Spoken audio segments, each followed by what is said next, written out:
Rich kids bullied a veteran single dad's son. But when his Green Beret brothers returned to town, what happened next forced those boys to their knees. Will courage and brotherhood be enough to protect a father and son against the power of money and fear? Before we get into the story, comment below where in the world you are watching from today. Dawn crept through the worn curtains of the Carter household, painting shadows across the small kitchen where Ethan Carter stood at the stove. His practiced hands moved with military precision as he flipped pancakes, a skill perfected during countless mornings like this one. The kitchen, though modest, was spotless, a reflection of his years of discipline as a Green Beret. "Caleb, breakfast in 5, he called out, his deep voice carrying through their small home. The sizzle of the pancakes filled the silence that followed. Ethan glanced at the clock. 6:45 a.m., right on schedule. He'd learned that routines helped hold their world together, especially since Sarah's passing 2 years ago. The thought of his late wife made his chest tighten, but he pushed the feeling aside. There wasn't time for grief now. The sound of shuffling feet drew his attention. Caleb appeared in the doorway, his school clothes slightly wrinkled, dark hair still messy from sleep. At 11, he was the spitting image of Sarah. Same gentle eyes, same artistic spirit. "Morning, Dad," Caleb mumbled, sliding into his usual chair at their small kitchen table. Ethan placed a plate of pancakes in front of his son.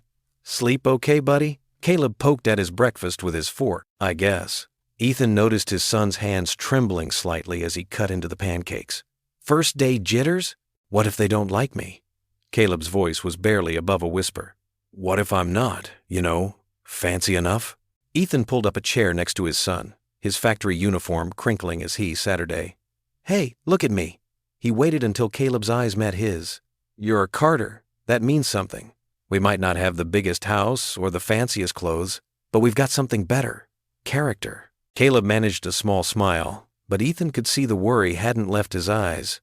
The move to this new town hadn't been easy on either of them, but the factory job paid better than anything back home. They needed the money, especially with Sarah's medical bills still looming. "Did Mom get nervous on her first days?" Caleb asked suddenly. The question caught Ethan off guard. He glanced at the photo on their refrigerator. Sarah in her favorite sundress, laughing at something off camera. "Your mom? She was the bravest person I knew. But yeah, she got nervous too. She used to say, 'Being nervous just means you care about doing things right.'" Caleb seemed to consider this, taking a bigger bite of his pancakes. "I wish she was here." "Me too, buddy." Ethan reached over and squeezed his son's shoulder. "Me too." They finished breakfast in comfortable silence, the morning light growing stronger outside their windows. Ethan washed the dishes while Caleb packed his backpack, their movements synchronized by countless similar mornings. At 7:30, they climbed into Ethan's old pickup truck. The engine coughed to life, protesting slightly in the cool morning air. As they drove through town, the differences between their neighborhood and the area around the school became stark. Small houses gave way to manicured lawns and imposing gates. Luxury cars gleamed in circular driveways. Caleb pressed his face against the window, taking it all in. "Their houses are like castles. Different doesn't mean better," Ethan reminded him, though his own stomach churned at the disparity. He'd fought for his country alongside men from all walks of life. Money had never mattered in the heat of battle. But here, in this town, it seemed to matter more than anything. They pulled up to the school, a sprawling brick building with perfectly trimmed hedges and a fountain in the front courtyard. Students milled about in designer clothes, their backpacks spotless and new. Ethan parked the truck, aware of how out of place it looked among the luxury vehicles in the drop-off lane. "Got everything?" Caleb nodded, clutching his backpack, a simple blue one they'd bought on sale. "Remember what I taught you about situational awareness?" Ethan asked, falling back on his military training to mask his own anxiety. "Head up, shoulders back, be aware of my surroundings," Caleb recited. "That's my boy." Ethan managed to smile. "I'll be right here at 3 o'clock sharp." Caleb opened the door and slid out, adjusting his backpack. Ethan watched as his son walked toward the school entrance, where a group of well-dressed children stood chatting. They turned to look at Caleb, their expressions shifting from curiosity to something closer to contempt. Their designer clothes and perfectly styled hair made Caleb's modest attire stand out even more. Ethan's hands tightened on the steering wheel, his knuckles turning white. Every instinct told him to jump out of the truck to shield his son from those judgmental stares, but he knew he couldn't. Some battles Caleb would have to face on his own. The wealthy children whispered among themselves, their eyes following Caleb as he walked past them. One boy, wearing what looked like a custom-tailored uniform, nudged his friends and smirked. Ethan recognized that, look, he'd seen it plenty in his own school days, before the military had given him purpose and pride. As Caleb disappeared into the school building, Ethan forced himself to put the truck in gear. He had exactly 23 minutes to get to the factory before his shift started. The morning sun caught his rearview mirror, reflecting off the silver dog tags that hung there, a reminder of who he was and what he'd survived. "Watch over him, Sarah," he whispered, pulling away from the curb. "Watch over our boy." The autumn sun beat down on the school playground as Caleb Carter stood at its edge during lunch break. His worn sneakers scuffed against the pavement while he watched a group of boys playing basketball. Their expensive shoes squeaked on the court, and their laughter carried across the yard. Caleb's heart thumped in his chest as he inched closer to the game. He loved basketball, had played it countless times in their old neighborhood. The familiar bounce of the ball called to him like an old friend. "Hey," Caleb said softly, raising his hand in a small wave. "Can I play?" The game screeched to a halt. 5 boys turned to stare at him, their expressions a mix of surprise and amusement. At the center stood Mason Whitaker, his designer clothes and perfectly styled hair making him look like he'd stepped out of a magazine. Mason bounced the ball slowly, his eyes narrowing as they traveled from Caleb's face down to his feet. "Nice shoes," he smirked. "Where'd you get 'em? The dollar store?" Heat crept up Caleb's neck. His sneakers, bought from the thrift store last month, suddenly felt like they were made of lead. The other boys snickered, forming a loose circle around him. "Actually," Mason continued, taking a step closer, "my dad says there's a lot of people moving here from less fortunate areas." He pronounced the words carefully, like he was quoting someone. "Guess we know which category you fall into." Caleb's fingers curled around the straps of his second-hand backpack. The worn fabric suddenly felt like a bright sign advertising his family's struggles. "I just wanted to play," Caleb mumbled, trying to keep his voice steady like his dad had taught him. "Stand tall, son. Never let them see you're scared." Mason's smile widened. "Oh, you want to play?" He bounced the ball hard, letting it slam against the pavement inches from Caleb's feet. "Show us what you got then." Caleb reached for the ball, but Mason yanked it away, causing him to stumble forward. The circle of boys tightened. "Oops," Mason laughed. "Too slow. Maybe those cheap shoes are weighing you down." "Look at his backpack," another boy chimed in. "My little sister had one like that in kindergarten." The laughter grew louder. Caleb tried to step back, but someone shoved him from behind. He stumbled forward, straight into Mason, who pushed him hard. The ground rushed up to meet him. Caleb's knee scraped against the pavement, tearing through his jeans. Pain shot up his leg as rocks bit into his skin. "Ah, did the poor boy fall down?" Mason's voice dripped with fake concern. "Better be careful. Don't think your daddy can afford new jeans." Tears burned behind Caleb's eyes, but he refused to let them fall. Not here, not in front of them. The bell rang, and the boys dispersed, their laughter echoing across the playground. Caleb waited until they were gone before pulling himself up. His knee stung, blood seeping through the torn denim. Each step sent a jolt of pain through his leg as he limped to his next class. The rest of the school day passed in a blur. Caleb kept his head down, avoiding eye contact with anyone, especially Mason and his friends. When the final bell rang, he waited until most students had left before making his slow way home. That evening, Caleb sat across from his father at their small kitchen table. He pushed his peas around his plate, trying to ignore the throbbing in his knee. "You're quiet tonight," Ethan observed, his fork pausing halfway to his mouth. His sharp eyes caught the slight wince as Caleb shifted in his chair. "What happened to your leg?" "Nothing," Caleb mumbled, keeping his eyes fixed on his plate. "Just fell during recess." "Let me see," Ethan said, his voice carrying that tone that meant it wasn't really a request. "Dad, it's fine," Caleb protested, but Ethan was already moving around the table. He knelt beside Caleb's chair, gently rolling up the torn jean leg. The scrape was angry and red, dried blood crusted around the edges. "This doesn't look like just a fall," Ethan said quietly. His eyes, trained by years of military service to spot trouble, studied his son's face. What really happened, Caleb? Caleb's throat tightened. He wanted to tell his dad everything, about Mason's cruel words, about the pushing, about how much he missed their old home where he had friends. But the words wouldn't come. How could he admit that he wasn't strong enough to handle a few bullies? His dad was a Green Beret, a real hero. And here he was, getting pushed around on the playground. "I tripped," Caleb insisted, pulling his leg away. "It's no big deal." Ethan remained crouched beside him, his weathered face etched with concern. "You know you can tell me anything, right?" Caleb nodded, though his eyes remained fixed on his dinner plate. "I know, Dad. I'm just tired. Can I be excused?" A long moment passed before Ethan stood up. "All right, buddy, but let's clean that knee first." As his father went to get the first aid kit, Caleb blinked hard, fighting back the tears that threatened to spill over. He wouldn't cry. He couldn't. He had to be strong, like his dad. But sitting there in their quiet kitchen, the laughter of Mason and his friends still rang in his ears, a haunting reminder that tomorrow would bring another day of trying to survive in a world where he didn't seem to belong. The morning sun cast long shadows across the school parking lot as Ethan's old pickup truck rumbled to a stop. Through his windshield, he watched a gleaming black SUV pull up to the curb ahead of them. The vehicle probably cost more than his annual salary. "That's Mason's dad's car," Caleb said quietly, shrinking a little in his seat. Ethan observed as a tall man in an expensive suit stepped out of the SUV, followed by Mason in his pristine school uniform.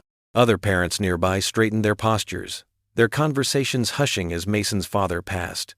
Some offered eager waves and overly bright smiles, like courtiers greeting royalty. "Remember what I always tell you," Ethan said, turning to his son. "Your worth isn't measured by what's in your wallet." Caleb nodded, but his eyes remained fixed on his lap. "I know, Dad." Ethan's heart ached at the defeat in his son's voice. He reached over to squeeze Caleb's shoulder. "Have a good day, buddy. I'll pick you up at 3. Caleb slipped out of the truck, his second-hand backpack hanging low on his shoulders. Ethan watched him walk toward the school entrance, noticing how he took the long way around to avoid passing Mason's group. Inside his first period class, Caleb slid into his seat near the back. He pulled out his notebook, trying to make himself as small as possible. But Mason's voice cut through the pre-class chatter like a knife. "Hey everyone, check this out." Mason held up his phone, his face lit with cruel excitement. "Watch what happened to the new kid yesterday." Caleb's stomach dropped as several students gathered around Mason's desk.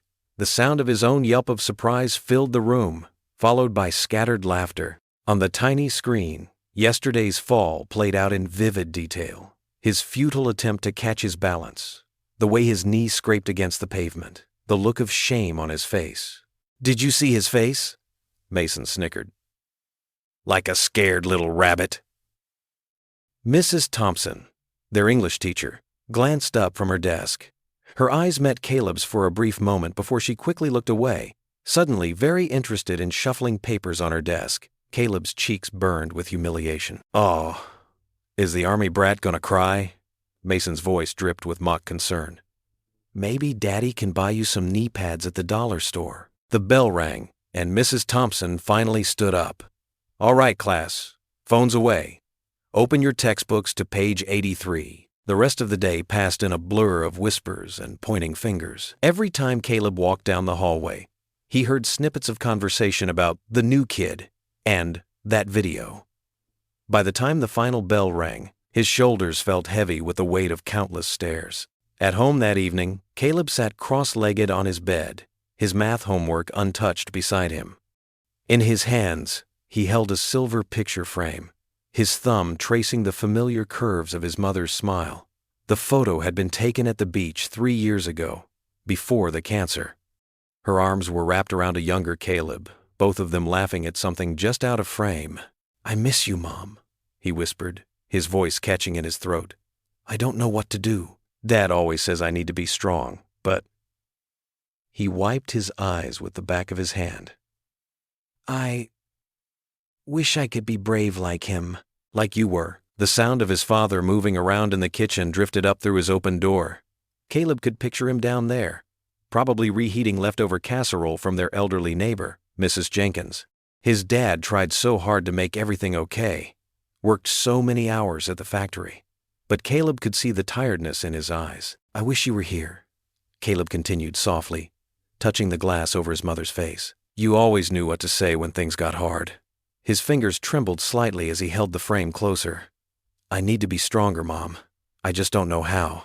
The setting sun painted his bedroom walls in shades of orange and pink, but Caleb barely noticed. He stayed there, cross-legged on his bed, holding the photo like a lifeline as the day's humiliation played over and over in his mind. His knee still stung from yesterday's fall, but it was nothing compared to the ache in his chest. The factory break room hummed with the distant sound of machinery. Ethan sat alone at a corner table, mechanically eating his sandwich while his thoughts drifted to Caleb. The fluorescent lights buzzed overhead, casting harsh shadows across the empty chairs around him. His co-workers chatted in their usual groups, their laughter feeling distant and foreign. He barely registered the heavy door swinging open, too lost in worry about his son's silence at breakfast. But a familiar voice cut through his thoughts like a bolt of lightning. "Well, if it isn't Carter," still looking as serious as ever. Ethan's head snapped up. There, grinning broadly in civilian clothes, stood Sergeant Luis Morales. The sandwich dropped from Ethan's hands as he shot to his feet. "Sergeant?" Ethan's voice cracked with surprise. Luis's warm laugh filled the room. "Come here, brother." He opened his arms wide. The two men embraced firmly, patting each other's backs with the familiar rhythm of soldiers who'd shared more than just battlefield stories. When they pulled apart, Ethan noticed the slight gray at Luis's temples, the new wrinkles around his eyes, changes that spoke of the years since they'd last met. "What are you doing here?" Ethan asked, gesturing for Luis to sit. Luis pulled up a chair, his movements still carrying that military precision. "Moved back last month. My sister's here, and after Mary had our second kid, we wanted to settle somewhere quieter." He leaned forward, his expression growing serious. "Been meaning to look you up, brother. Heard through the grapevine you were working here." Ethan nodded, something tight in his chest beginning to loosen. Just seeing a familiar face from his unit made him feel less alone. "It's good work. Keeps food on the table. How's your boy?" Luis asked, his dark eyes watchful. "Caleb must be, 11 now?" "Yeah." Ethan's smile faded slightly. He's having a rough time." Luis waited patiently as Ethan gathered his thoughts. Around them, other workers began filtering out as lunch break wound down, but neither man moved. "We moved here for a fresh start," Ethan continued, his voice low. "After Sarah, after we lost her, staying in our old town was too hard. But Caleb's struggling at his new school. There's this group of kids." He clenched his fist on the table. "Rich kids?" Luis asked knowingly. "Yeah. Their ringleader's father practically owns the town." Ethan ran a hand through his hair. "They're making Caleb's life hell, and the school won't do anything about it. Yesterday, he came home with scrapes on his knee, trying to hide it from me." Luis's jaw tightened. "Some battles don't end when we leave the service, do they?" "I feel powerless, Luis." Ethan's admission came out barely above a whisper. "In combat, I knew what to do. But this? Watching my son suffer and not being able to fix it?" He shook his head. "I'm failing him." "Hey!" Luis's hand shot out, gripping Ethan's forearm. "You're not failing anyone. You're fighting a different kind of war now, but you're not fighting it alone anymore." Ethan met his old friend's gaze, seeing the same determination he'd witnessed countless times in the field. "Remember what we used to say in the unit?" Luis's voice carried the weight of shared history. "Leave no man behind. That didn't end when we took off the uniform, brother. Your fight is my fight." "Luis, I can't ask you to." "You're not asking, I'm telling." Luis's grip tightened. "We're Green Berets, Carter. We look after our own, and that includes their families." A warmth Ethan hadn't felt in months spread through his chest. He nodded, unable to speak past the lump in his throat. "Give me your phone," Luis said, pulling out his own. They exchanged numbers quickly. "I'm just across town. Whatever you and Caleb need, I'm there. And I know a few other brothers who'd say the same." The factory bell rang, signaling the end of lunch break. Both men stood, but Luis wasn't finished. "You're a good father, Ethan. Sarah would be proud of how you're raising that boy." He squeezed Ethan's shoulder. Sometimes the bravest thing we can do is accept help when we need it. They embraced once more before parting. As Luis headed for the door, he turned back. I mean it, Carter. One call, day or night. Brotherhood doesn't end after war. Ethan watched his friend leave, feeling as though a heavy weight had lifted slightly from his shoulders. The afternoon shift passed in a blur, and when he finally climbed into his truck to head home, his spirit felt lighter than it had in weeks. The setting sun painted the sky in shades of orange and pink as Ethan pulled into his driveway. Through the living room window, he could see Caleb sitting at his homework desk. His son's shoulders were still slumped, but Ethan felt a new determination rising in his chest. He wasn't alone anymore, and neither was Caleb. Ethan grabbed his lunchbox and jacket, squaring his shoulders as he walked to the front door. When he stepped inside, Caleb looked up from his textbook. Hey, Dad, his son said quietly. Hey, buddy. Ethan crossed the room and pulled Caleb into a tight hug, holding on a moment longer than usual. How about we make some spaghetti for dinner? Your mom's recipe? For the first time that week, a small smile tugged at Caleb's lips. Really? Really. Ethan ruffled his son's hair, love and protective determination surging through his heart. Come on, you can help me with the sauce. Sunlight streamed through the kitchen windows on a quiet Saturday morning. Caleb stood in his pajamas, staring at the bright yellow flyer taped to the refrigerator. His fingers traced the bold letters announcing Annual Spring Talent Show, while the smell of his dad's coffee filled the kitchen. The paper crinkled slightly under his touch. Last year's show flashed through his memory. Mason Whitaker performing a perfectly choreographed hip-hop routine with his expensive dance crew, the audience cheering wildly. Caleb had sat in the back row then, trying to make himself invisible. Ethan watched his son from the kitchen table, noting how Caleb's shoulders tensed as he read the flyer. Something catch your eye there, buddy? Caleb startled slightly, dropping his hand. Oh, He shifted his weight from foot to foot, a habit Ethan recognized from when his son was nervous. Just looking at the talent show thing. Yeah. Ethan took a careful sip of his coffee, keeping his tone casual. What do you think about it? Caleb shrugged, but his fingers found the edge of the flyer again. I don't know. He paused, gathering courage. I was thinking maybe I could sing something. The words came out barely above a whisper. Ethan set his coffee mug down slowly, remembering how Sarah used to sing Caleb to sleep every night. Their son had inherited her voice, though he rarely used it anymore. That sounds like a great idea, Ethan said warmly. Caleb turned around, surprise written across his face. Really? But his expression fell. Mason always wins. He's already telling everyone about his new dance routine. His dad hired professional choreographers and everything. Ethan pushed his chair back and patted the seat next to him. Come here for a minute, son. Caleb patted over in his sock feet and slid into the chair. The morning sun caught the worry in his eyes. You know what real bravery is? Ethan asked, leaning forward. Caleb thought for a moment. Like what you did in the army? Ethan smiled. That's one kind. But bravery comes in all sorts of shapes and sizes. Sometimes the bravest thing you can do is share your voice when you're scared. But what if they laugh at me? Caleb's voice quavered. What if I mess up? Then you'll know you had the courage to try. Ethan reached out and squeezed his son's shoulder. That's worth more than any trophy Mason Whitaker could ever win. Something shifted in Caleb's expression, a small spark of hope. Mom used to sing Bridge Over Troubled Water. I know all the words. Want to practice? Ethan stood up, extending his hand. Living rooms got better acoustics anyway. Caleb hesitated for just a moment before taking his father's hand. They moved to the living room, where morning light painted warm patches on the worn carpet. Sarah's old piano stood against the wall, untouched since she passed. Can we record it? Caleb asked suddenly. So I can hear how it sounds? Smart thinking. Ethan pulled out his phone and opened the recording app. Whenever you're ready, buddy. Caleb closed his eyes, took a deep breath, and began to sing. The first few notes came out shaky, but as the familiar words flowed, his voice grew stronger. Sarah's voice echoed in every note.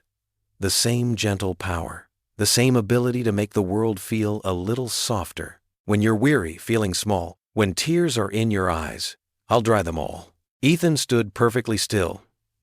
The school auditorium buzzed with excitement as parents and students filled the rows of seats. Stage lights cast a warm glow across the polished floor. and handwritten signs decorated the walls. Backstage, performers adjusted costumes and practiced last-minute moves. Mason Whitaker stood in the center of a group of admirers, wearing designer clothes that probably cost more than Ethan's monthly salary. His perfectly styled hair gleamed under the lights as he demonstrated a dance move. "My choreographer worked with actual hip-hop stars," Mason bragged loudly, making sure everyone could hear. "Dad flew him in, specially from Los Angeles." Caleb huddled in a corner, clutching his sheet music. His hands trembled slightly as he watched Mason command attention. The simple button-up shirt Ethan had ironed for him suddenly felt inadequate compared to Mason's outfit. Ethan squeezed through the crowded backstage area to reach his son. "How are you doing, buddy?" "I don't know if I can do this, Dad." Caleb's voice was barely audible over the pre-show chaos. Ethan knelt down to eye level with his son. "Remember what we practiced? Just focus on the music like when we sing at home. The rest doesn't matter." The stage manager, a harried-looking teacher, called for everyone's attention. 5 minutes until showtime. Parents, please take your seats." Ethan gave Caleb's shoulder one last squeeze. "I'm proud of you, son, no matter what happens."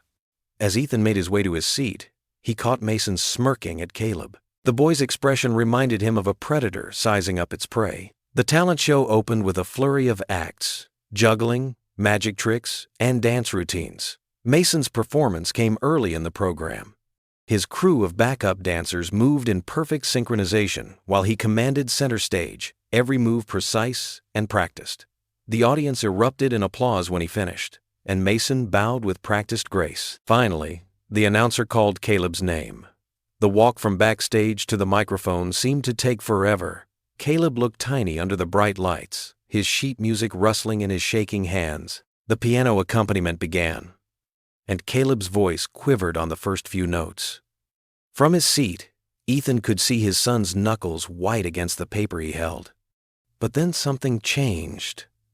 Caleb closed his eyes, just like they'd practiced at home, and his voice grew stronger.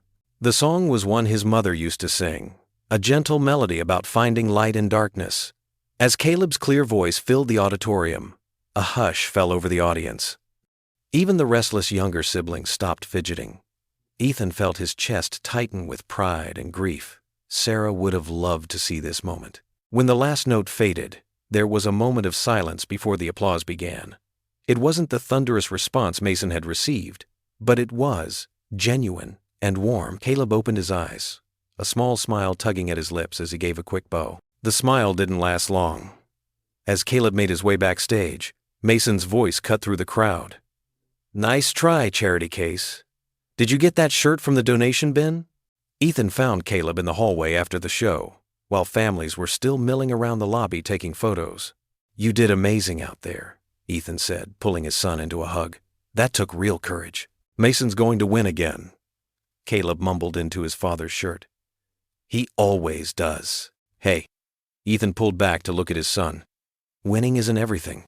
What you did up there, sharing your gift even though you were scared, that matters more than any trophy." Caleb nodded, but his eyes were distant. "Can we go home now? I need to thank Mrs. Peterson for accompanying you on piano. Wait here by the water fountain, okay? I'll be right back." Caleb leaned against the wall near the fountain, watching other families celebrate with flowers and hugs. He didn't notice Mason and his friends approaching until they had him surrounded. "Look who it is," Mason sneered, holding up his phone. "The singing orphan." "I'm not an orphan," Caleb said quietly, trying to step away. But Mason's friends blocked his path.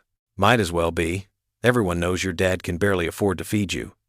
Mason's phone was recording now, its red light blinking like an evil eye. "Tell us, Charity Case, did you have to dumpster dive for that sheet music?" The other boys laughed on cue, their phones also raised to capture Caleb's humiliation. "My mom taught me that song," Caleb whispered, his voice breaking. "Oh, right, your dead mom." Mason's voice dripped with fake sympathy. "I guess that's why you sound so sad when you sing, like a little lost puppy nobody wants." Tears welled up in Caleb's eyes.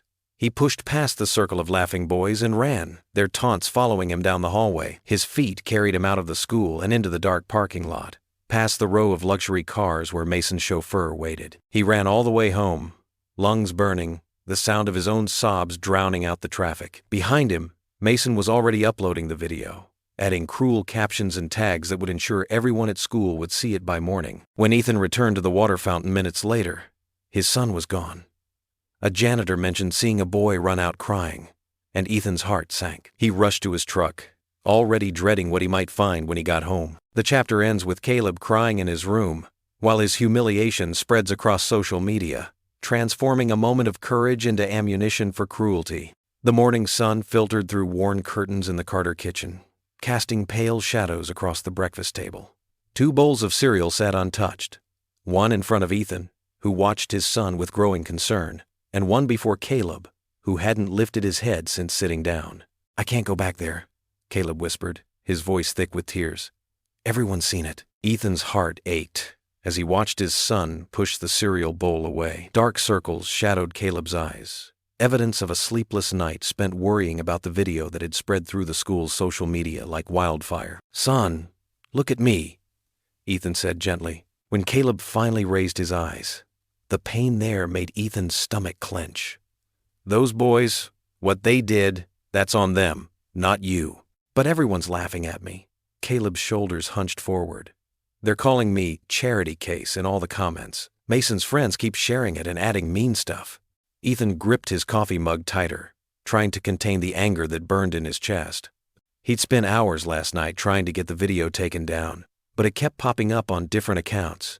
The image of his son being surrounded, mocked, and filmed made his blood boil. "Maybe," Caleb's voice trembled. "Maybe if we had more money, or if I had better clothes." "Stop right there."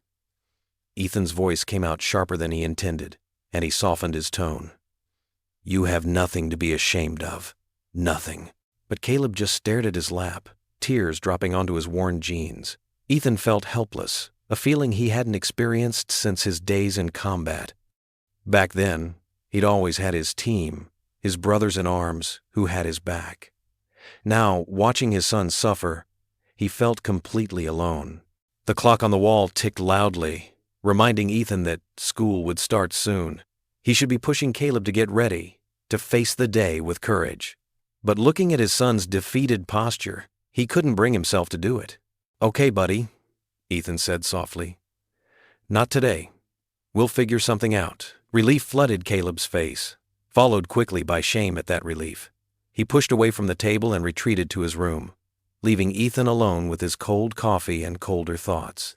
Ethan rubbed his face with his calloused hands, feeling the weight of failure pressing down on him.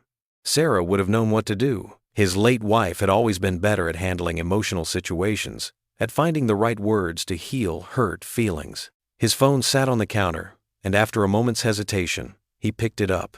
Luis's number was still in his recent calls from yesterday. His finger hovered over it before pressing dial. The phone rang twice before Luis's warm voice answered. "Hermano, how are you holding up?"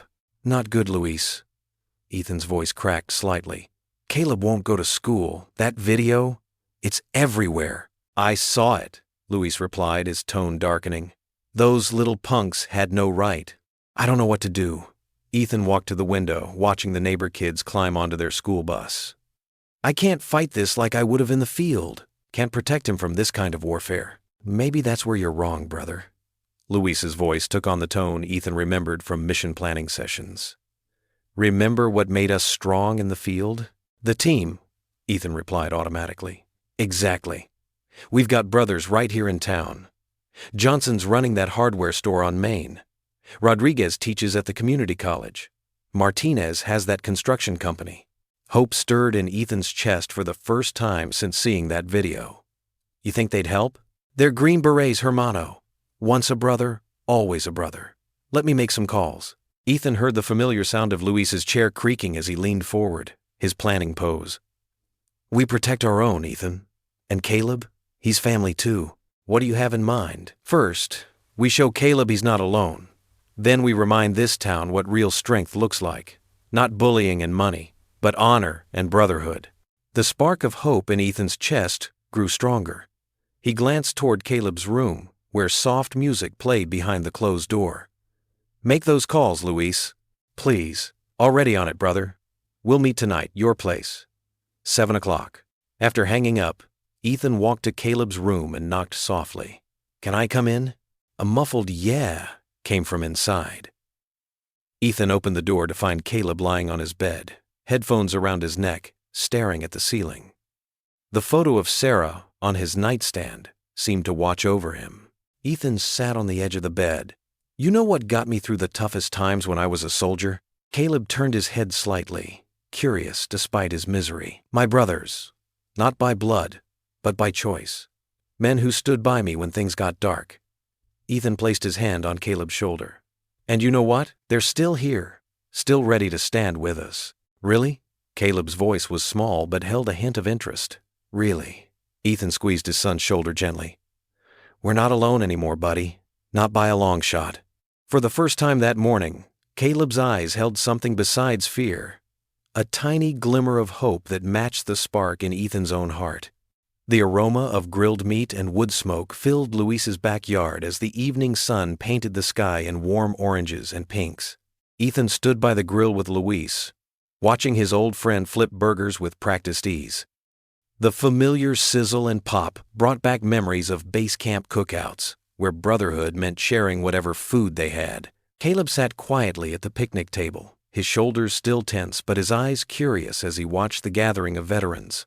The wooden table was weathered but solid, much like the men who now surrounded it. "Marcus and Daniel should be here any minute," Luis said, checking his watch. "Marcus is bringing his famous potato salad." As if on cue, the gate creaked open. Marcus Turner's imposing figure filled the entrance, his broad shoulders and military bearing unmistakable even in civilian clothes. Behind him, Daniel Brooks moved with a slight limp, but his gentle smile lit up his face. "Look who finally decided to show up," Luis called out, grinning. Marcus held up a large bowl. "You try making potato salad while running a security company, Morales." Ethan felt his chest tighten with emotion as his old teammates approached. It had been years since they'd all been together like this. Marcus gave him a bone-crushing hug while Daniel offered a quieter but equally warm embrace. "And this must be Caleb," Marcus said, turning to the boy at the table. His voice, usually commanding, softened as he extended his hand. "Your dad used to talk about you all the time during deployment." Caleb shook Marcus's hand, his own looking small in comparison. "Really?" "Oh, yeah," Daniel chimed in, taking a seat across from Caleb. "He'd show us your drawings whenever mail came in, kept them in his pocket during missions for good luck." A hint of pride crossed Caleb's face as he glanced at his father. Ethan hadn't known his son was aware of those small acts of love during deployment. Luis began serving the food, the paper plates loaded with burgers and Marcus's potato salad. The men fell into an easy rhythm of conversation, sharing stories that made Caleb lean forward with interest. "Your dad ever tell you about the time he carried me 2 miles through mountain terrain?" Daniel asked, his eyes twinkling. "Taliban had us pinned down. I took a hit in the leg. Your father wouldn't leave me behind, even when I ordered him to." "That's what we do," Marcus added, his deep voice serious. "We stand by our brothers no matter what. No man left behind isn't just a saying, it's a promise." Caleb looked at his father with new eyes. "Was it scary?" "Terrifying," Ethan admitted, surprising himself with his honesty. "But sometimes being brave means doing what's right, especially when you're scared. Like singing in the talent show," Luis said, giving Caleb a knowing look. "That took real courage, mijo." Caleb ducked his head, but there was a small smile on his face. The veterans exchanged glances, seamlessly shifting the conversation to lighter topics while keeping Caleb engaged. As the evening progressed, Marcus leaned forward, his expression serious but kind. "Caleb, we've heard about what's been happening at school." When Caleb tensed, Marcus continued, "And we want you to know something important. You're not alone in this fight." "We've all faced bullies," Daniel added softly. "Different kinds, maybe, but bullies nonetheless. The key is not letting them define who you are." "But they're stronger than me," Caleb said, his voice barely above a whisper. "And richer. Everyone listens to them." "Strength isn't about money or size," Marcus said firmly. "It's about character, about standing tall when others try to push you down." Luis nodded, passing around a plate of cookies. "We're thinking, if your dad agrees, we could start teaching you some things. Not fighting," he added quickly, seeing Ethan's concern, "but confidence, self-defense, the kind of strength that comes from knowing who you are." "Like what?" Caleb asked, interest sparking in his eyes. Daniel smiled. Well, I teach yoga now. Helps with balance and focus. Marcus here knows all about standing your ground without throwing a punch. Luis is great with public speaking. And your dad? Marcus added. He's got the kind of leadership that makes others want to follow. Not because they have to, but because they trust him. Ethan watched as his son straightened slightly in his chair, absorbing the respect these battle-hardened men showed him. It wasn't pity in their eyes. It was recognition of potential. We're not just your dad's old war buddies, Luis said, his voice warm. We're family, and family takes care of its own. The conversation flowed naturally after that, with each man sharing bits of wisdom wrapped in stories that had Caleb alternating between laughter and amazement. They talked about honor, about finding strength in unexpected places, about the power of standing together. As the sky darkened and stars began to appear, Caleb's eyes grew heavy despite his obvious desire to stay awake. Ethan noticed and checked his watch. Time to head home, buddy. You've got school tomorrow. For the first time since the video incident, Caleb didn't flinch at the mention of school. Instead, he stood and thanked each man with a newfound confidence in his handshake. The drive home was quiet but comfortable. Caleb stared out the window, lost in thought, while Ethan navigated the familiar streets. When they arrived home, Caleb paused at the foot of the stairs. Dad? Yeah, son, those guys, they're pretty amazing. Ethan smiled. That they are. And they really want to help me? More than you know. They see in you what I see. A brave kid who just needs to remember how strong he already island. Caleb nodded, then surprised Ethan by giving him a quick, fierce hug before heading upstairs to bed. Through his open door, Ethan could see him carefully placing the photo of his mother on the nightstand, smoothing the corners with gentle fingers. Good night, Dad, Caleb called out, his voice stronger than it had been in days. Good night, buddy. Ethan stood in the hallway for a moment, listening to the familiar sounds of his son getting ready for bed. For the first time since the video incident, his shoulders felt lighter. The smile that spread across his face wasn't forced or worried. It was real, born of hope, and the knowledge that change was possible, not just because of his old teammates' support, but because he'd seen something awaken in Caleb tonight, pride in being his father's son. The autumn sun warmed the grass at Memorial Park as Caleb stood surrounded by 4 military veterans. Their presence formed a protective circle around him, not of intimidation but of strength and support. Luis adjusted Caleb's stance, while Marcus and Daniel watched with encouraging nods.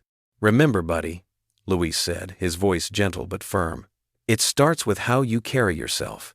He demonstrated, shoulders back, chin level with the ground. Your body language tells others how to treat you. Caleb tried to mirror Luis's posture, though his shoulders kept wanting to curl inward from habit. Ethan watched from a nearby bench, his heart swelling with pride at his son's determination. That's it, Marcus chimed in, his deep voice carrying across the park. Now walk toward that tree like you own this place. Caleb took a hesitant step, then another. Daniel called out, Imagine you're wearing a cape like Superman. Let it flow behind you. This made Caleb laugh, his steps becoming more natural. The veterans exchanged knowing looks. Laughter was always the first breakthrough. Now, Luis continued, let's work on your stance. If someone tries to push you. He demonstrated a stable position, feet shoulder-width apart. Plant yourself like an oak tree. For the next hour, they practiced simple movements. Nothing aggressive, just ways to stand ground, to deflect unwanted contact, to move with purpose. The veterans shared stories between exercises, making Caleb feel part of something bigger than himself. You know, Marcus said during a water break, I was the smallest kid in my class, once. He winked at Caleb. But I learned that size doesn't matter nearly as much as heart. Daniel nodded, adjusting his leg brace. And sometimes the strongest thing you can do is walk away. But walk away proud, not scared. Caleb absorbed every word, his eyes bright with newfound confidence. When they practiced walking again, his steps had changed. No longer shuffling, but purposeful. Look at that, Luis whispered to Ethan. Your boy's got natural grace. Ethan couldn't speak past the lump in his throat. Watching these men, who'd faced war alongside him, now helping his son fight his own battles, it moved him beyond words. The afternoon wore on with more exercises, but also with jokes and stories.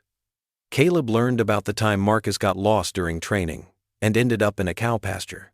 Daniel shared how he once accidentally saluted a vending machine, thinking it was an officer in the dark. "Dad?" Caleb called out, laughing at another of Luis's stories. "Did you really eat bugs during survival training?"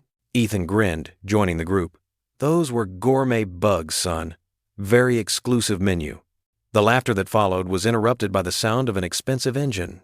A black SUV cruised past the park, slowing near their group. Through the tinted windows, Mason's face was visible, his expression dark as he observed the training session. But Caleb, caught up in the camaraderie of the moment, barely noticed.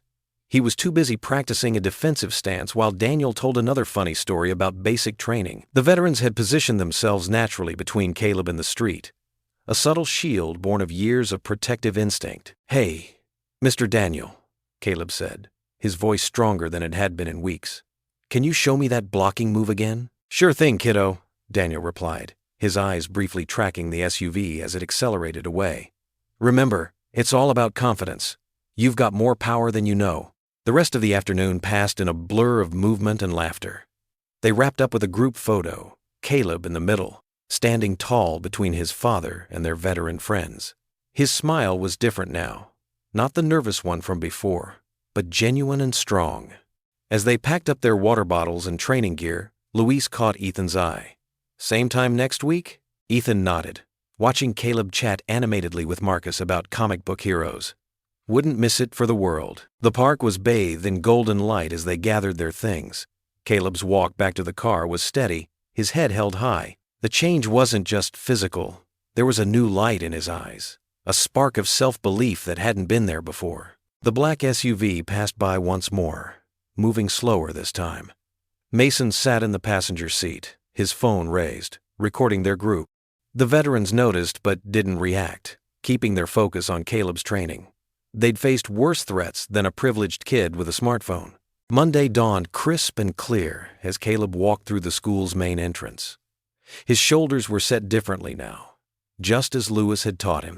Each step carried purpose, his chin lifted slightly, not in arrogance, but in quiet confidence. The hallway seemed different somehow, less threatening than before.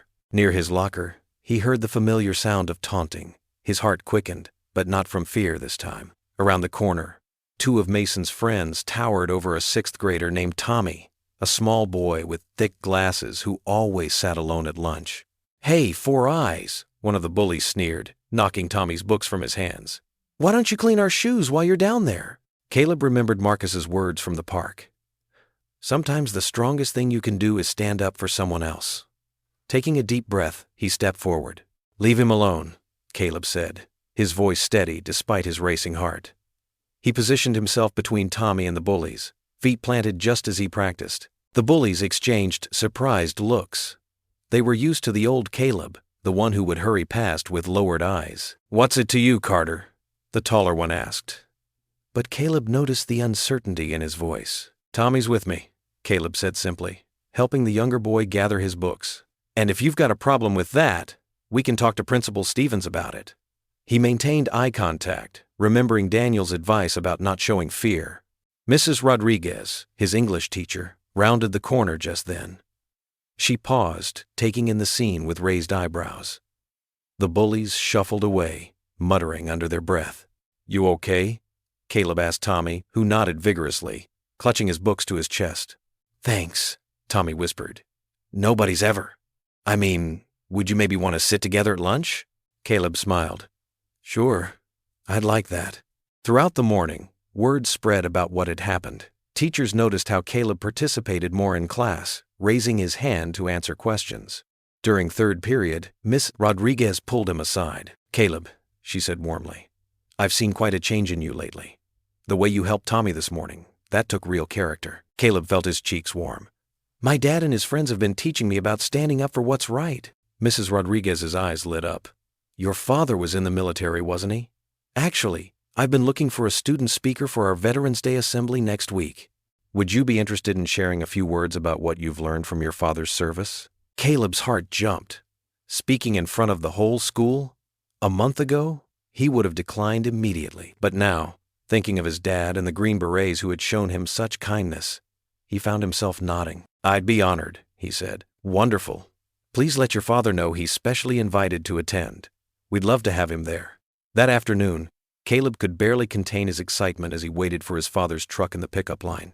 As soon as he climbed in, the words tumbled out. "Dad, Mrs. Rodriguez asked me to speak at the Veterans Day Assembly. She wants you to come too." Ethan's face broke into a proud smile. "That's amazing, buddy. What made her choose you?" Caleb told him about standing up for Tommy, watching his father's eyes grow misty with pride. "You know what?" Ethan said, pulling out his phone. "We should tell the guys about this." They drove straight to Luis's house, where they found him working in his garage. One quick phone call brought Marcus and Daniel over within minutes. "A Veterans Day speech?" Luis grinned, clapping Caleb on the shoulder. "Now that's something special." "You'll knock it out of the park, kid," Marcus added. Daniel leaned forward in his chair. "We'll all be there. Front row." "Really?" Caleb's eyes widened. "All of you? Try and stop us," Luis laughed. "Green Berets stick together, and that includes our families." Ethan watched his son beaming under the attention of these strong men who had become like uncles to him. The change in Caleb over the past weeks wasn't just in his posture or his confidence, it was in his heart. He was learning what it meant to be part of something bigger than himself. "How about we help you practice that speech?" Daniel suggested. "Between the four of us, we've got some stories that might inspire a few good lines." The men gathered around the garage workbench, sharing memories and lessons learned while Caleb scribbled notes. Ethan stood back, taking in the scene. His son was surrounded by heroes, men who had faced far worse than schoolyard bullies and emerged stronger. Now they were passing that strength on to the next generation. As the afternoon light began to fade, each veteran made his pledge to attend the assembly. They would come in uniform, they decided, a visible reminder of the brotherhood that had helped transform a timid boy into someone who stood up for others. "1 week," Luis said, giving Caleb a gentle fist bump. "You've got this, soldier." Caleb stood tall, surrounded by his father's brothers in arms. No longer the scared kid who had once hidden from his tormentors. He was his father's son, and now he had an entire team of heroes backing him up. The school gymnasium buzzed with excitement on Veterans Day morning. Red, white, and blue bunting draped the walls, and hand-painted banners thanked service members for their sacrifice.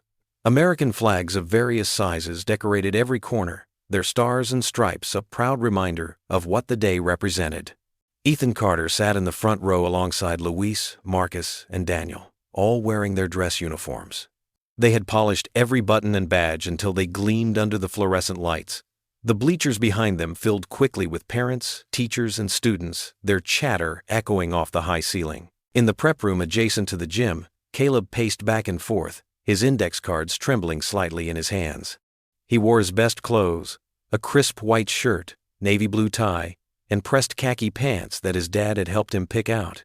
The words he'd practiced so many times swirled in his mind. Principal Stevens's voice boomed through the microphone, welcoming everyone to the assembly. "Today, we honor those who have served our country with courage and distinction," she announced. "And now, I'd like to introduce a very special student speaker, Caleb Carter, who will share some thoughts about what military service means to him." Caleb took a deep breath, squared his shoulders just as Luis had taught him, and walked onto the stage.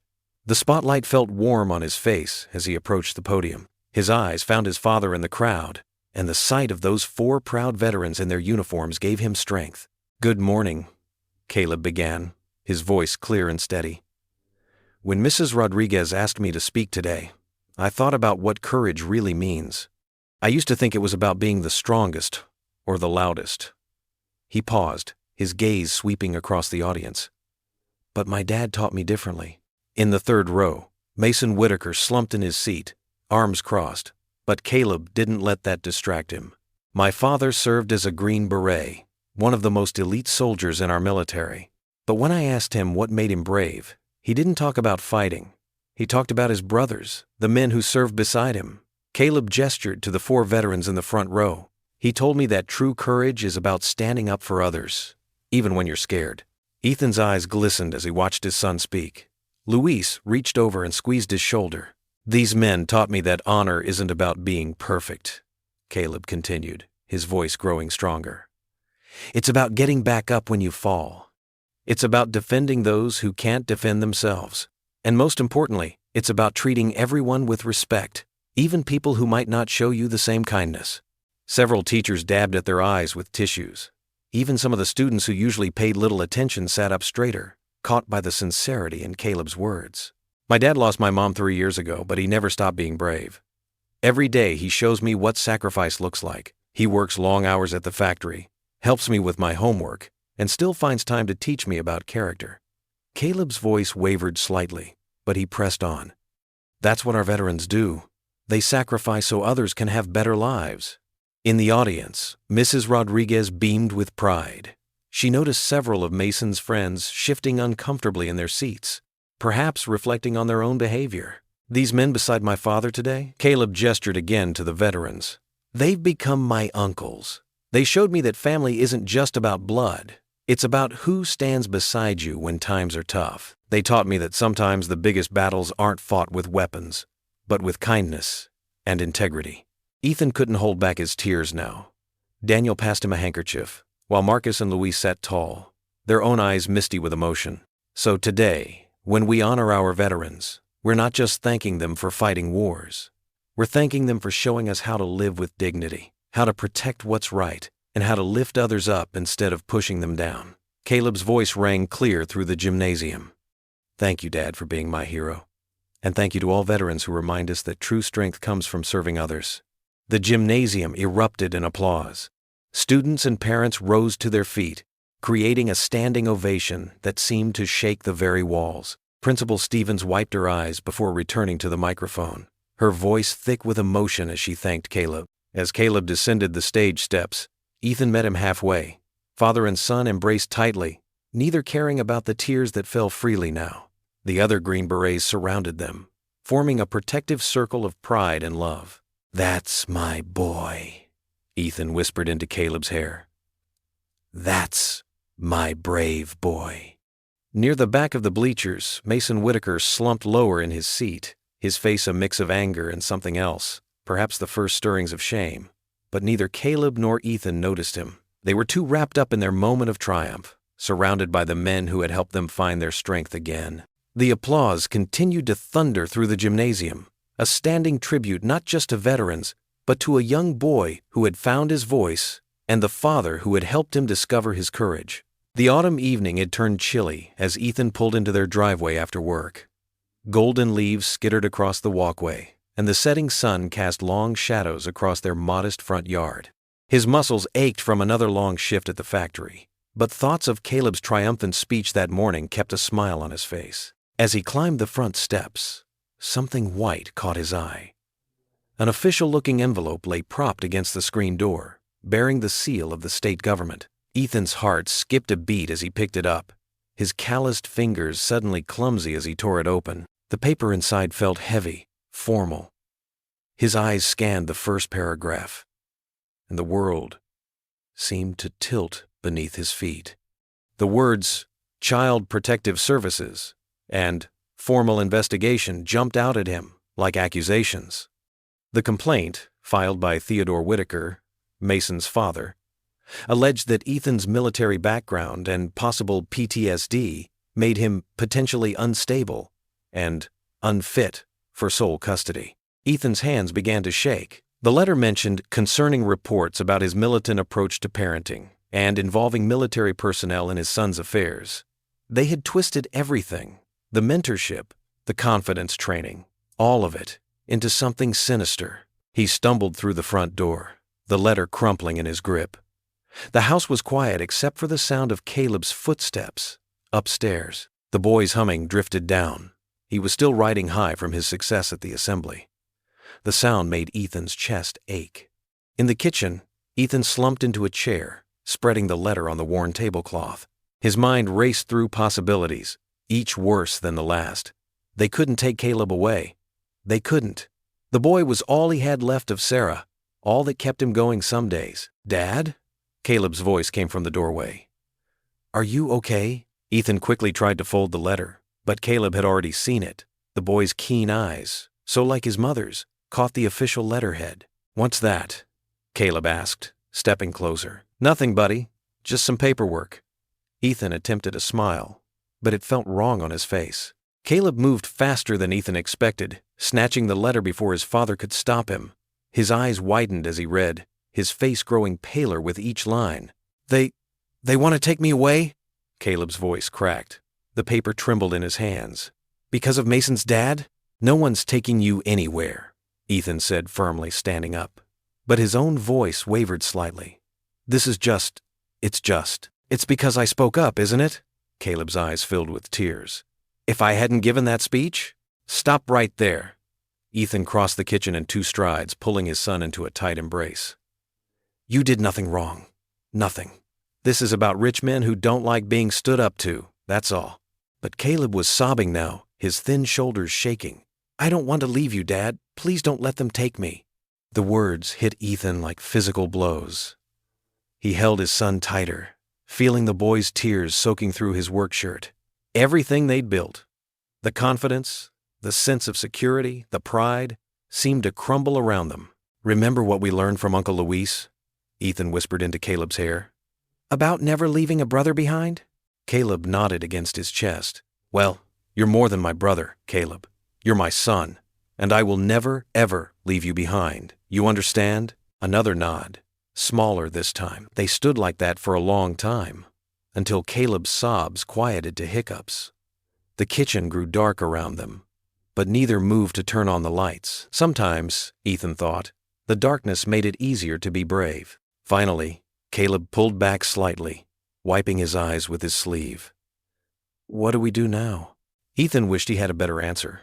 The truth was, he felt more scared than he had in any combat situation, but he couldn't let Caleb see that fear. "First," he said, trying to keep his voice steady, "we have dinner, then homework. We keep living our lives because we have nothing to hide and nothing to be ashamed of." "But what about?" Caleb gestured at the crumpled letter on the table. "We'll handle it. I promise you that." Ethan squeezed his son's shoulder. "Now, how about you help me make some mac and cheese?" The evening passed in a blur of forced normalcy. They ate dinner, though neither was very hungry. Caleb worked on his math homework while Ethan pretended to read the newspaper, his mind racing through possibilities and plans. When bedtime came, Caleb didn't protest as he usually did. He changed into his pajamas silently, his movements heavy with worry. Ethan followed their usual routine, checking that teeth were brushed, making sure the nightlight was on, tucking the blankets just right. As Ethan sat on the edge of the bed, Caleb looked smaller than usual against his pillows, more vulnerable. The sight made Ethan's throat tight with emotion. "Dad?" Caleb's voice was barely a whisper. "Yeah, buddy? I'm scared." Ethan leaned down, pressing his forehead against his son's. "Me too," he admitted softly. "But being scared doesn't mean we give up. It means we fight harder." Caleb's hand found his, squeezing tight. "Like you did in the army? Like we'll do together." Ethan tucked the blanket more securely around his son's shoulders. "We'll fight this, son. I promise." The shadows crept across the living room walls as Ethan sat motionless in his old armchair. The clock on the wall ticked past 3 a.m., each sound echoing in the quiet house. His phone lay face down on the coffee table, the official notice from CPS beside it. Its words burned into his memory. Moonlight filtered through the thin curtains, casting a pale glow on the family photos arranged on the wall. Ethan's eyes fixed on one in particular, Caleb's 5th birthday, before Sarah got sick. His son's smile was so bright, so trusting. The same smile he'd seen today at the Veterans Day assembly, proud and full of hope. "I'm sorry, Sarah," Ethan whispered into the darkness. "I'm not enough for him."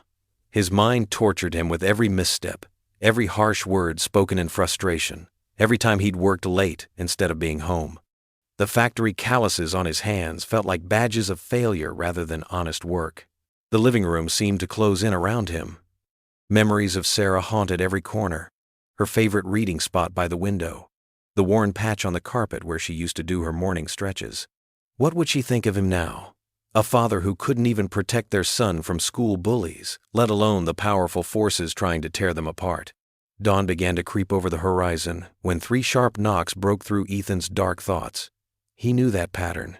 It was Luis's signature knock from their deployment days. Pushing himself up from the chair, his joints stiff from sitting all night, Ethan opened the door. Luis stood there in his work clothes, holding 2 large cups of coffee. Steam rose from them in the crisp morning air. brother," he said simply, his eyes taking in Ethan's exhausted face. "You look like hell." "Thanks for noticing." Ethan managed a weak smile, stepping aside to let his friend in. Luis set the coffees down on the kitchen counter and turned to face Ethan. "You didn't answer any of my calls last night." "I couldn't." Ethan's voice cracked. He gestured helplessly at the CPS notice.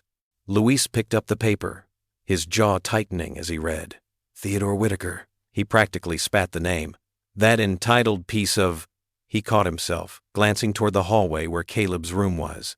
"This is low, even for him." "What am I supposed to do, Luis?" Ethan slumped against the counter.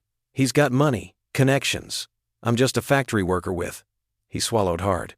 "With a history." Luis's hand shot out, gripping Ethan's shoulder. "Stop right there. You're not just anything. You're a Green Beret. A father who's raised an incredible kid despite everything life's thrown at you. And you're not alone. The system's rigged. Then we'll fight the system." Luis interrupted, pulling out his phone. "Marcus and Daniel are already on their way. We're not letting this stand."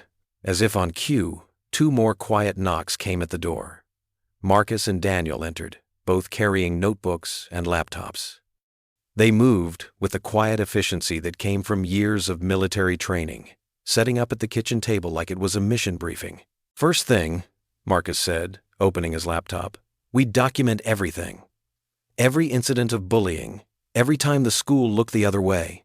Daniel's wife is a paralegal. She's already pulling records. Daniel nodded, his fingers flying over his keyboard. "The Whitakers have a history of using their money to silence people, but they've never gone up against a brotherhood like ours." Luis pulled out his own notebook. "I've got names of teachers who've witnessed the bullying but were afraid to speak up. Plus, that Veterans Day speech? Several parents recorded it. We'll show exactly what kind of father you are, Ethan."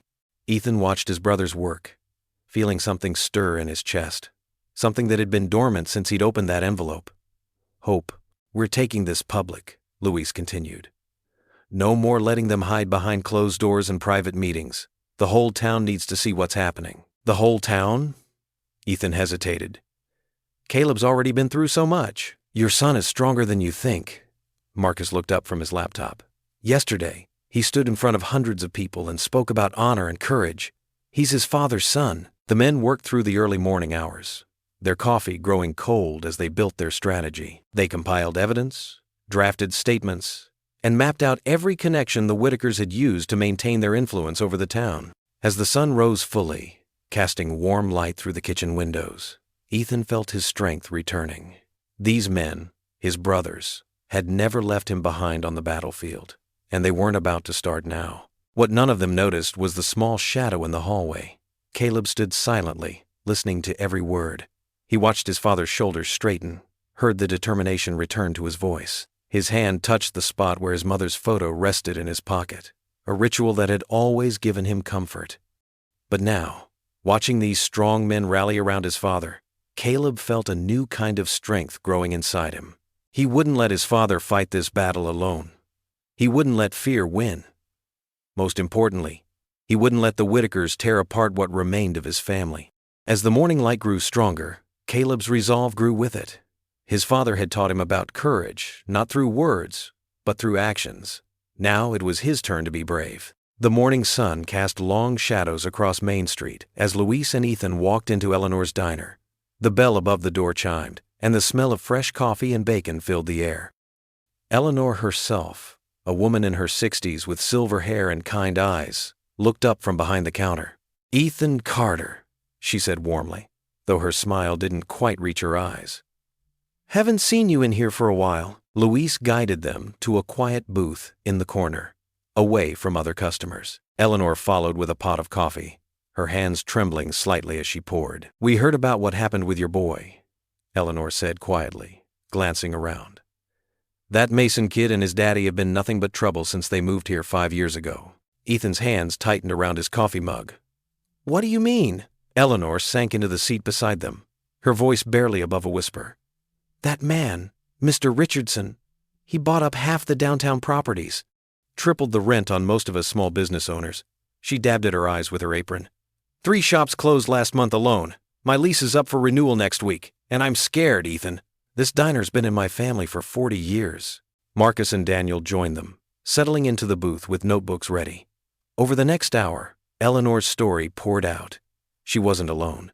Other shop owners started dropping by, each with their own tale of intimidation and financial pressure. The veterans split up, covering different parts of town. At the local hardware store, the owner, Jim Peterson, showed them threatening letters from Richardson's lawyers. "All because I wouldn't sell," he explained, his weathered face tight with anger. He wanted to build some fancy shopping complex. At the school, a young teacher named Miss Rodriguez met them in the parking lot after hours. Her eyes darted nervously as she handed over a USB drive. "Security camera footage," she whispered. "Shows Mason and his friends cornering Caleb that day. I tried to report it, but the principal." She shrugged helplessly. "My contract wasn't renewed for next year." Days blurred together as they gathered more evidence. Daniel, who now worked as an IT specialist, recovered deleted social media posts showing Mason's systematic bullying of other students. Marcus, with his law enforcement background, documented each testimony meticulously. The breakthrough came from an unexpected source. The school janitor, Mr. Washington, approached Louise one afternoon. "Been here 30 years, he said, leaning on his mop. "Seen a lot of kids come and go. But what they did to your boy, Mr. Carter?" He shook his head. "Got it all on my phone. Was cleaning near the lockers that day. Couldn't stop it fast enough. But I recorded it. Been keeping it. Waiting for someone brave enough to stand up." The video was clearer than the viral version, showing Mason and his friends surrounding Caleb. It captured their faces, their words, their deliberate cruelty. More importantly, it showed teachers walking past, seeing the situation, and turning away. Word spread quietly through the town. More people came forward. A grocery store clerk, a postal worker, a nurse from the local clinic. Each had a story about the Richardsons. Each offered their support. Some brought documents, others shared recordings. Many simply wanted to tell their truth. By week's end, Luis's dining room table was covered with evidence. Statements, photographs, videos, financial records, and letters. The veterans worked late into the night, organizing everything into a compelling case that even Richardson's expensive lawyers couldn't dismiss. On Friday evening, Ethan walked through his front door, exhausted but hopeful. The house smelled of pasta sauce, and he found Caleb in the kitchen, carefully stirring a pot of spaghetti. "Thought you might be hungry," Caleb said, looking up with a small smile. "Uncle Luis showed me how to make this yesterday." Ethan's throat tightened as he watched his son confidently drain the pasta and plate their dinner. They sat together at their small kitchen table, the same one where they'd shared so many quiet meals in the past year, each lost in their own grief and fears. But tonight felt different. Caleb twirled spaghetti around his fork, then looked up at his father. "Jenny from school told me her mom is going to speak up at the meeting. And Tommy's dad, too." He paused, his eyes bright. "They're not afraid anymore, Dad, because of you." Ethan shook his head. "Not just me, son.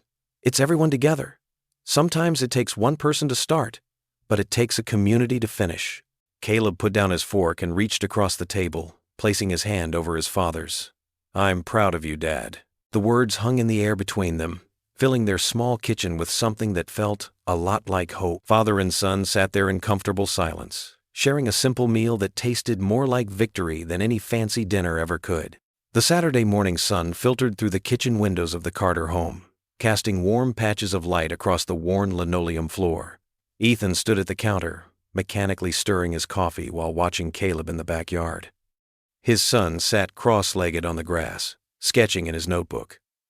A morning ritual that had become more frequent since the veterans had started helping them. The sharp ring of his cell phone cut through the peaceful moment. Ethan glanced at the screen, not recognizing the number, and answered, "Mr. Carter." The voice was smooth, cultured, and cold as winter steel. "This is Richard Whitaker. I believe we should have a conversation about your recent activities." Ethan's hand tightened around his coffee mug. Mason's father, the billionaire who'd been trying to tear his family apart. "I'm listening," Ethan said, keeping his voice steady despite the sudden thundering of his heart. "Let's be direct," Whitaker continued. "Your little crusade with your military friends needs to end. Now, I've been patient, but you're becoming a nuisance." Ethan watched Caleb through the window, remembering how his son's shoulders had straightened over the past weeks, how his smile had slowly returned. A nuisance. Ethan's voice was quiet.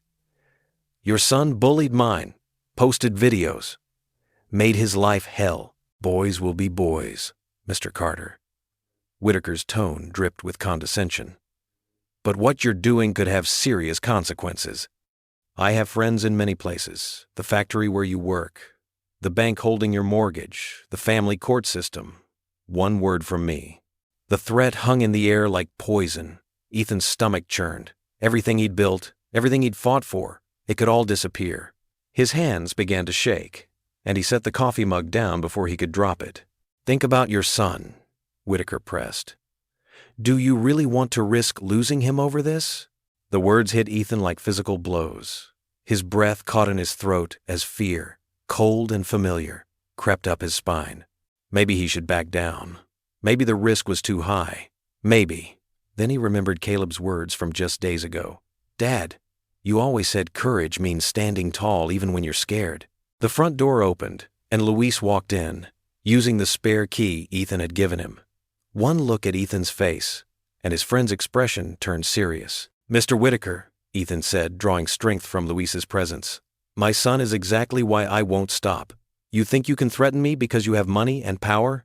But I've faced things that would make you shake in your expensive shoes. You're making a terrible mistake, Whitaker hissed. No, you made the mistake when you taught your son it was okay to hurt others. When you decided money could buy dignity. We're not backing down. You'll regret this, Carter. Ethan ended the call, his hand trembling but his spine straight.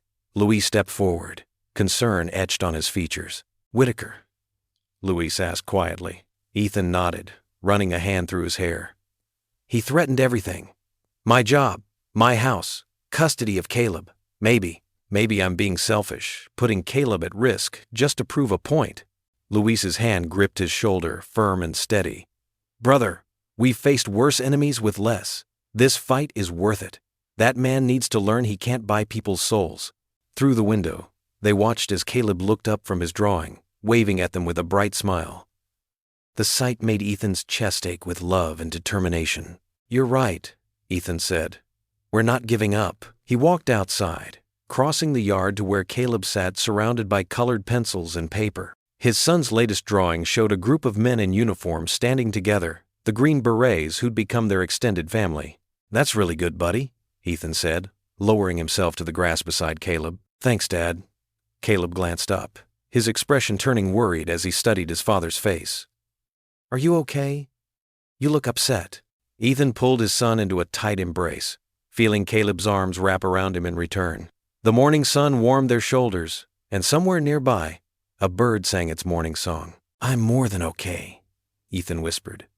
And I promise you, Caleb, I'm never giving up again. Not ever.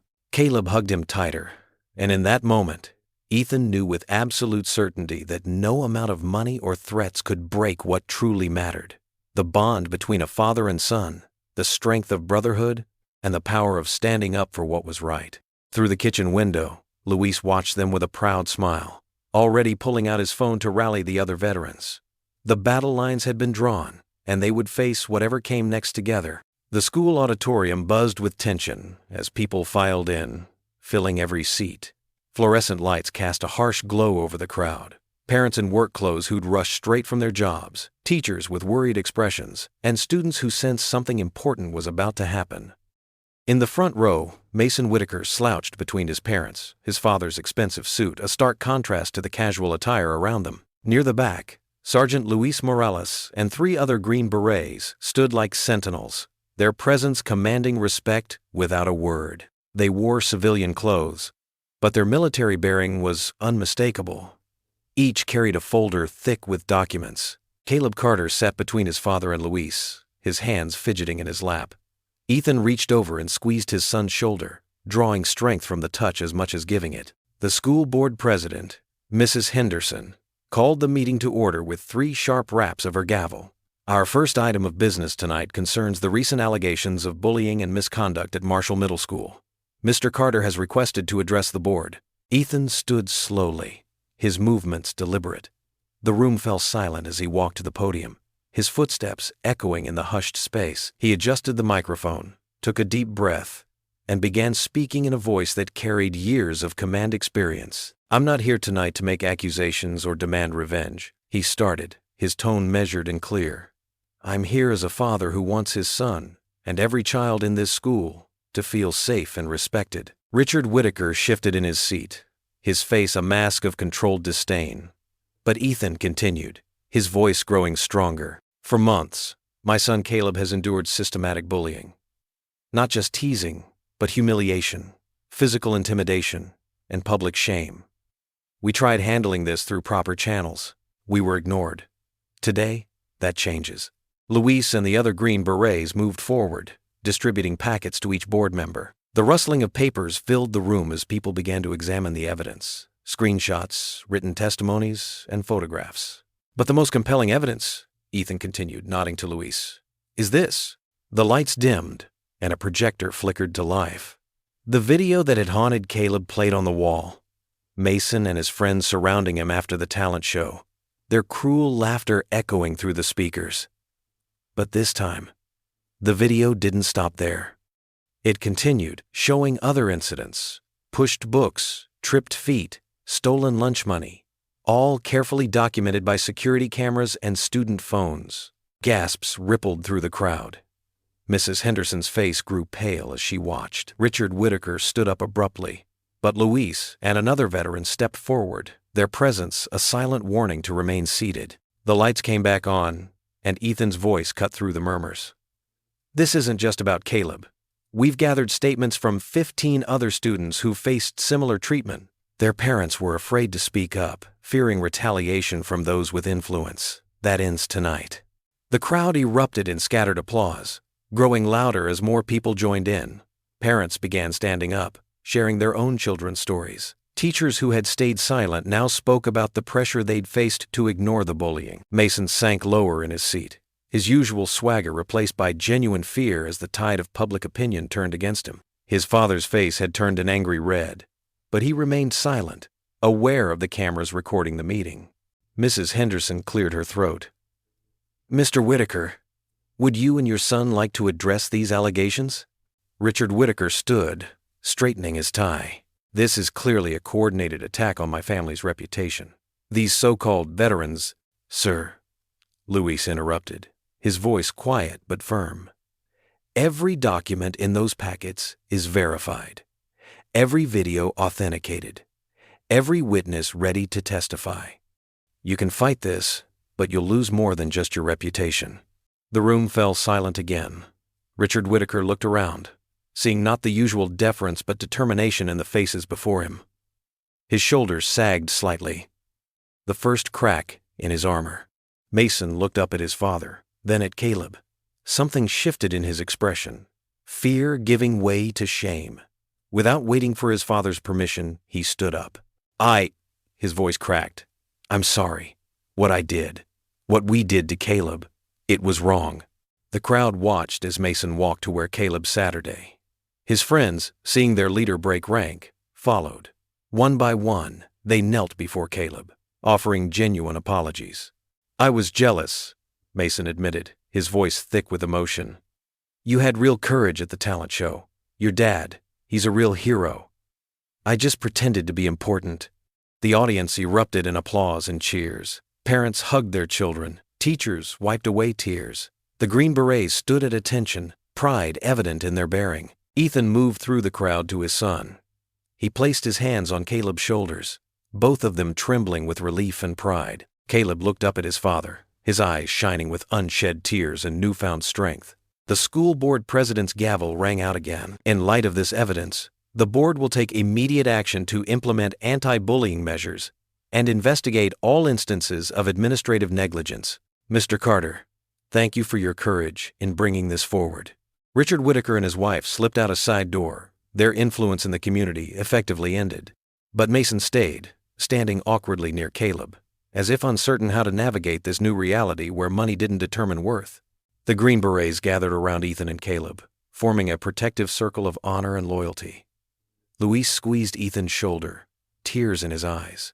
"Mission accomplished, brother." The moving trucks appeared before dawn, their diesel engines humming in the misty morning air. Workers filed in and out of the Whitaker mansion like ants, carrying expensive furniture and carefully wrapped artwork. The grand estate that had once loomed over the town like a crown now seemed smaller somehow, diminished by the scandal that had brought down its owners. Neighbors peeked through their curtains as cardboard boxes were loaded into the trucks. Mrs. Henderson from the local diner whispered to anyone who'd listen that the estate was already listed with a real estate agency in the city. The asking price had been slashed. The Whitakers were clearly in a hurry to leave. Mason hadn't returned to school since the board meeting.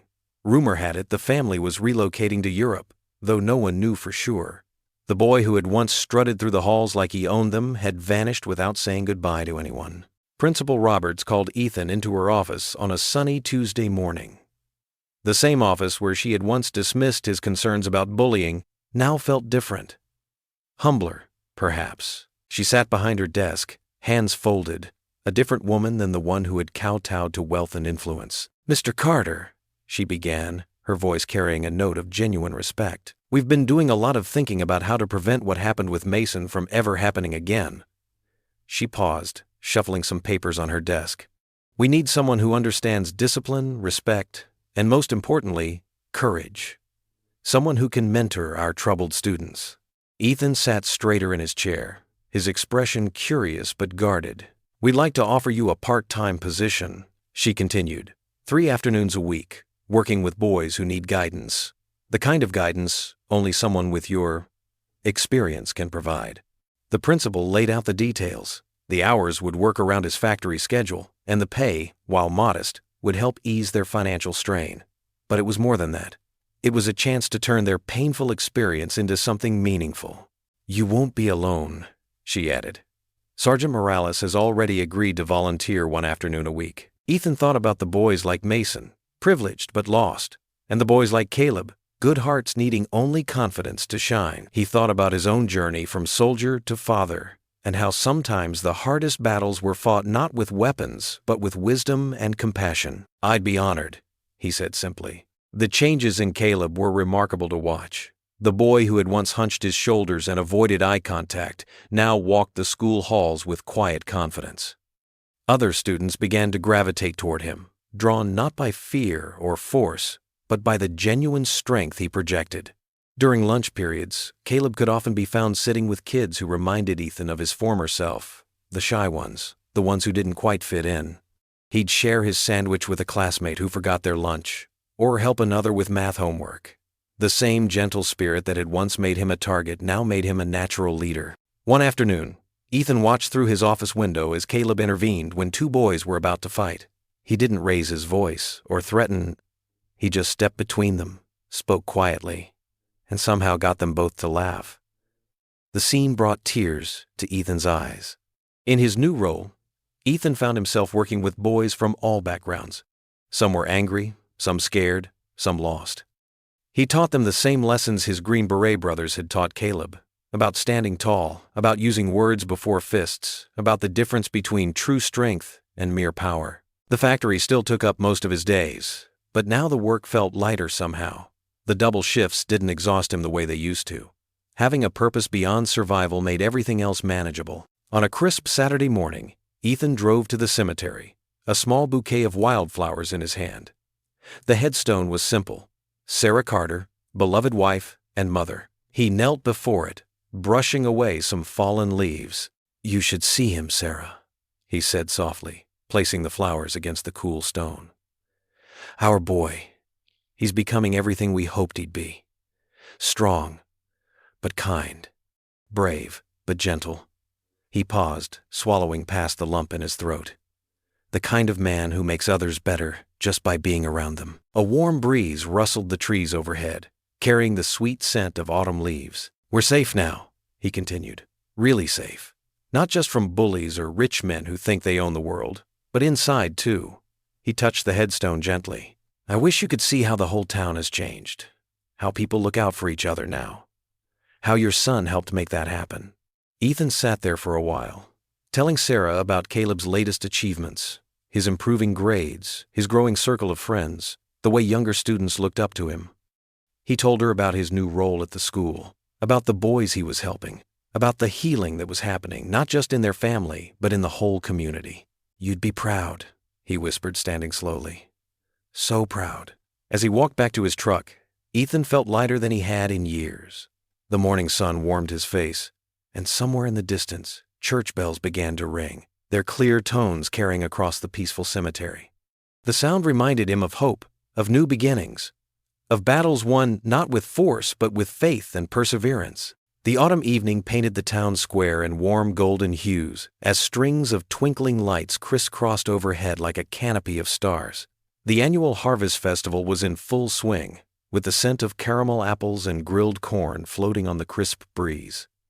Ethan Carter walked beside his son Caleb, both dressed in comfortable sweaters, their steps matching as they made their way through the cheerful crowd.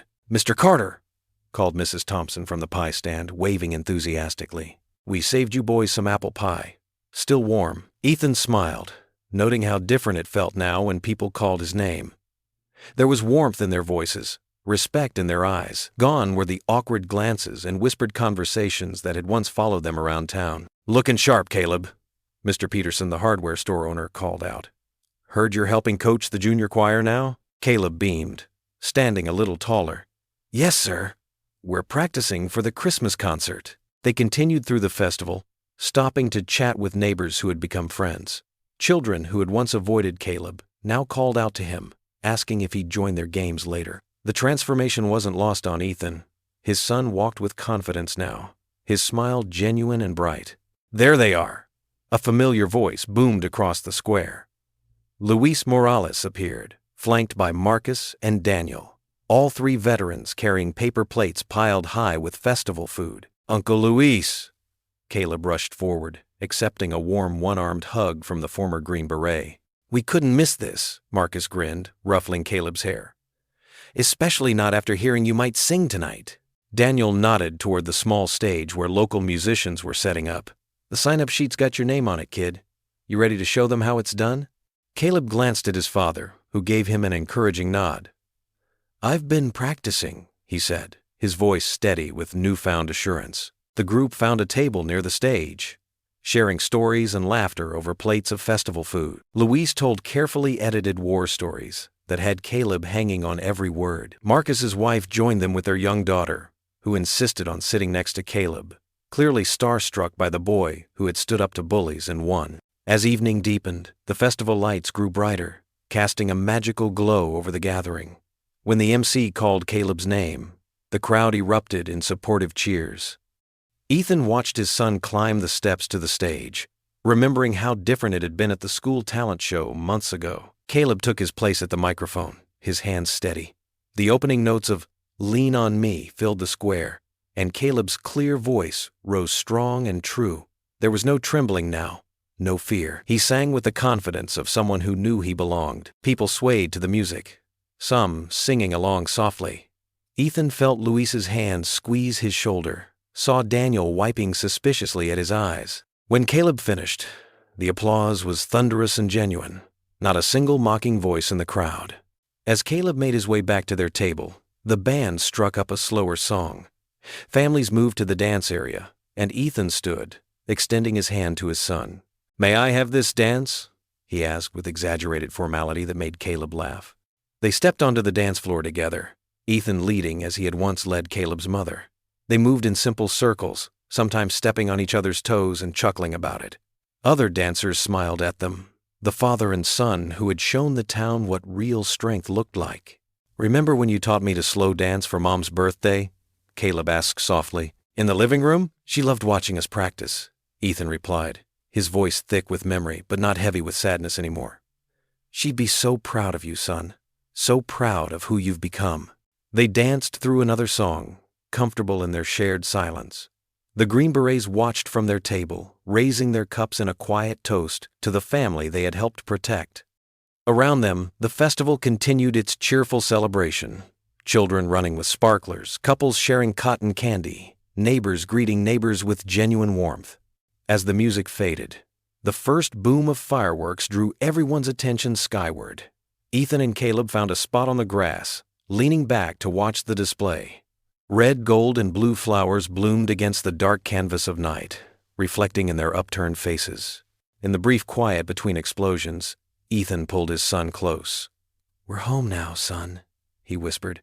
"Truly home." Caleb nestled against his father's shoulder, his face illuminated by another burst of color above. The fireworks continued their joyful dance across the sky, celebrating more than just a festival. They celebrated a father and son who had found their place, a community that had learned to stand together, and the simple truth that love and courage could light up even the darkest nights. What would you do if you were in their place?